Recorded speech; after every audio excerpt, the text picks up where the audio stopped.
Have you ever seen a plane so unique that it instantly stands out in the sky? A plane with 3 powerful engines, one sitting proudly on its tail like a crown, and 2 mounted under its wings like mighty warriors? Yes, I'm talking about the legendary McDonnell Douglas DC-10, a jetliner that was once the pride of many airlines and a symbol of 1970s and 80s aviation glamour. Before we dive deep into its fascinating story, hit that subscribe button so you never miss our exclusive deep dives into the world's most iconic aircraft. Your support helps us keep bringing aviation history to life. The birth of a legend. The DC-10 first took to the skies in 1970, a product of McDonnell Douglas's ambition to compete with both Boeing and Lockheed in the growing wide-body jet market. Airlines wanted something that could fly long distances, carry more passengers than a narrow-body, and operate economically. The DC-10 was their answer. It wasn't just another plane, it was a statement. With its wide cabin, spacious seating, and cargo capacity, it promised comfort for passengers and profitability for airlines. The unique 3-engine layout allowed it to operate from airports that couldn't handle the massive Boeing 747, but still offer transcontinental and intercontinental routes. Airplane fun fact: the number 10 in its name came from Douglas's internal project numbering system, and it just happened to fit the sleek and modern branding they were going for. A cabin ahead of its time.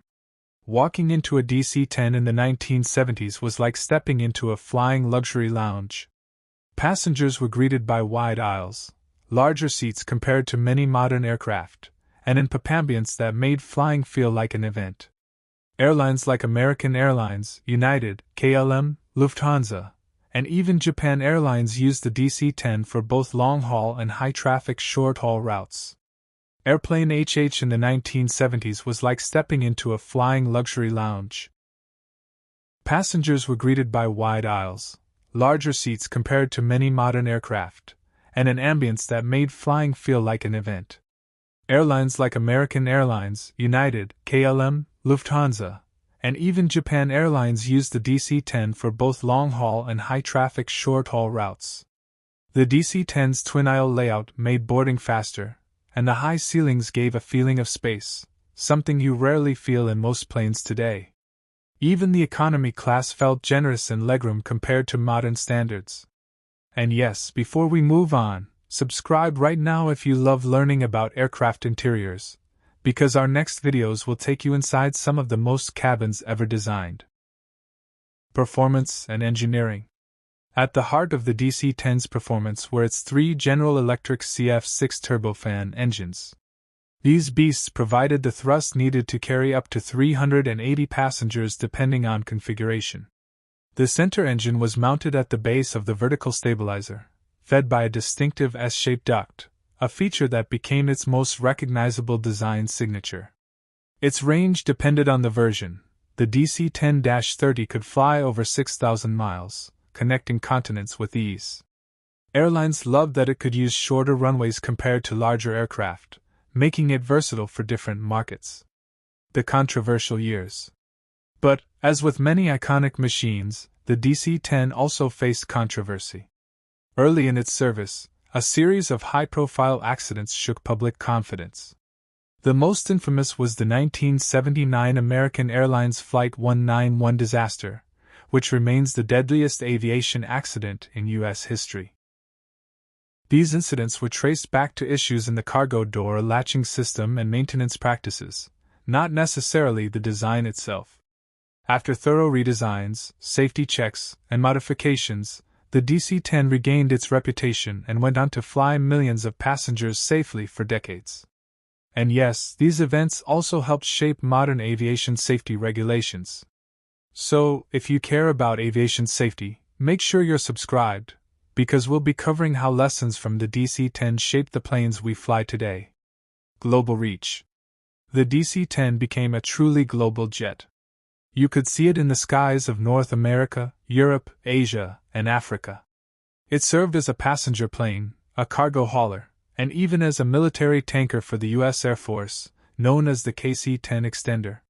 For many passengers, the DC-10 was the plane that took them on their first international trip, whether it was to explore Europe, visit family overseas, or head to exotic destinations in Asia or Africa. Step inside the cockpit of the DC-10, and you'll immediately notice something. This was an era before glass cockpits and fully digital displays. Instead, the DC-10 flight deck is a fascinating blend of analog dials, switches, levers, and gauges. 3 crew members operated this wide body. 1. Captain, commanding the flight. 2. First officer, co-pilot and systems monitor. 3. Flight engineer, seated behind the pilots, operating and monitoring the aircraft's complex systems, including fuel, hydraulics, and electrics. This 3-person arrangement was standard for large jets of the era, but it gave the DC-10 a unique workflow. The flight engineer's panel was massive, a wall of instruments that looked like a spaceship control board. Airplane fun fact: the DC-10's cockpit was designed with excellent forward and side visibility, making it a favorite among pilots for takeoffs and landings.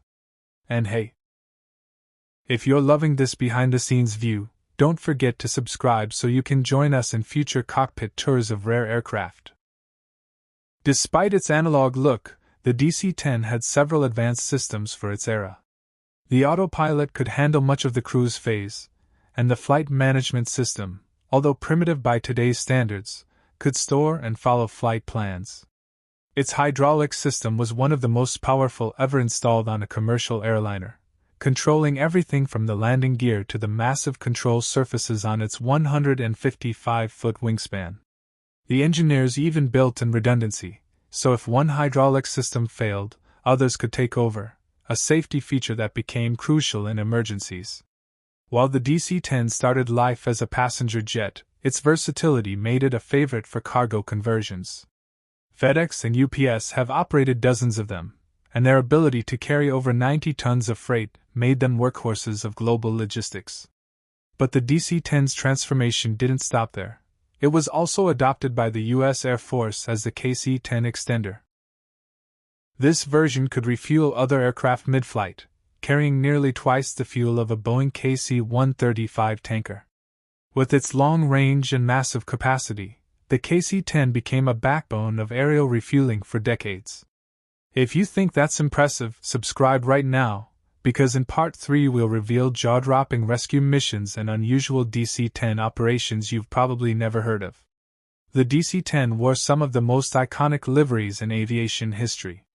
Think Northwest Orient's bold red tail, KLM's bright blue fuselage, and Singapore Airlines' golden bird. Each airline customized interiors too, so stepping onto a DC-10 in one country could feel completely different from one in another. In Japan Airlines configured theirs with luxurious first-class seating for long-haul flights to the US and Europe. Meanwhile, budget-friendly carriers used high-density layouts for maximum passenger numbers.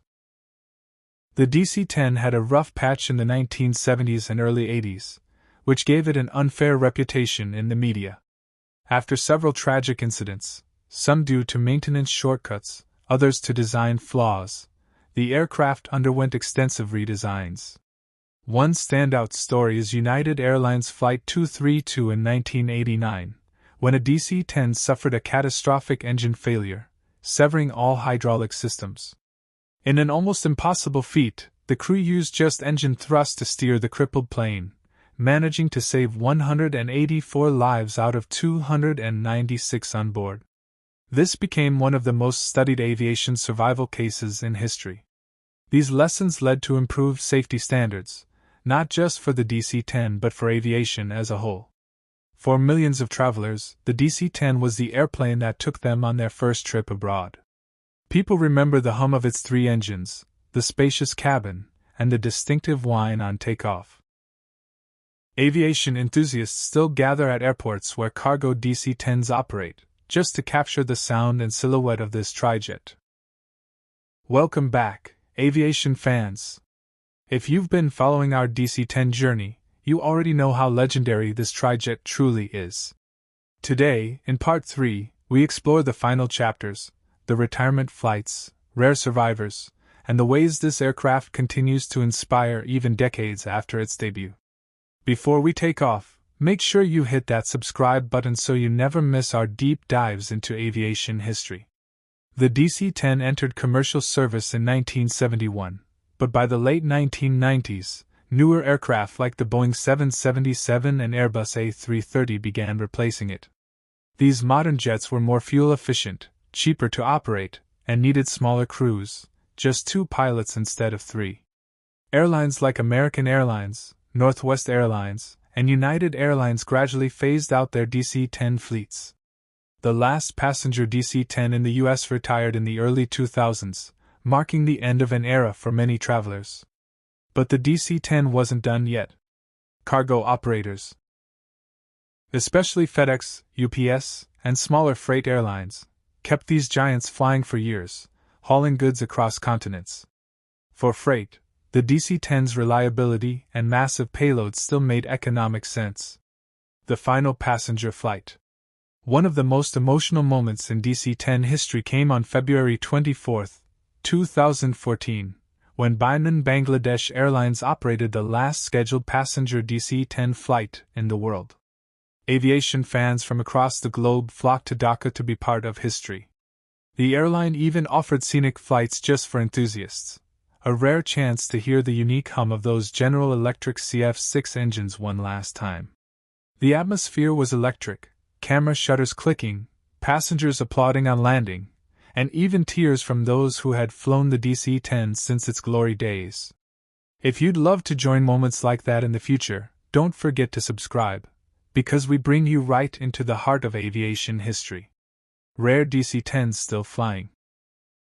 Believe it or not, the DC-10 hasn't completely disappeared from the skies. A handful are still in service as KC-10 extenders for the U.S. Air Force, refueling fighter jets and cargo planes on long missions. These military versions are expected to serve until the late 2020s. There's also the Orbis Flying Eye Hospital, a converted DC-10 that travels around the world providing advanced eye surgeries and training to doctors in developing countries. Inside, it's part hospital, part classroom, a true example of an aircraft being used for good long after its passenger career ended. Even though production stopped in 1989, the DC-10 influenced the design of later wide-body jets. Its successor, the McDonnell Douglas MD-11, was essentially a stretched, upgraded DC-10 with advanced avionics and better range. Many pilots who trained on the DC-10 say it was one of the most stable and forgiving aircraft they ever flew, and its spacious cabin layouts influenced how airlines approached passenger comfort in later models. Today, spotting a DC-10 is like finding buried treasure. Aviation photographers travel to military bases, cargo hubs, and rare events just to capture these trijets in action. When one takes off, the deep roar of its 3 engines and its iconic T-tail silhouette still turn heads, even among those who don't know much about planes. If you're a spotter or photographer, drop a comment below with your favorite DC-10 sighting, and subscribe to see our upcoming series on rare aircraft still flying. Ask any aviation enthusiast about the DC-10, and you'll hear stories, first flights as a child, long-haul journeys to distant countries, or the thrill of seeing one up close at an airport gate. This is an aircraft that made flying feel like an event, not just a commute. Its combination of size, power, and style ensured it would never be forgotten. In a way, the DC-10's legacy is bigger than the jet itself. It's about the memories it carried, the lives it touched, and the sheer wonder it brought to the skies. And that wraps up our 3-part journey into the McDonnell Douglas DC-10. From its groundbreaking debut to its emotional farewell flights, this trijet carved out a place in aviation history that will never be replaced. If you enjoyed this series, subscribe right now for more legendary aircraft stories. Share this video with a fellow aviation lover, and tell us in the comments, what's the one plane you want us to cover next? Until next time, keep your eyes on the skies, and your heart in the clouds.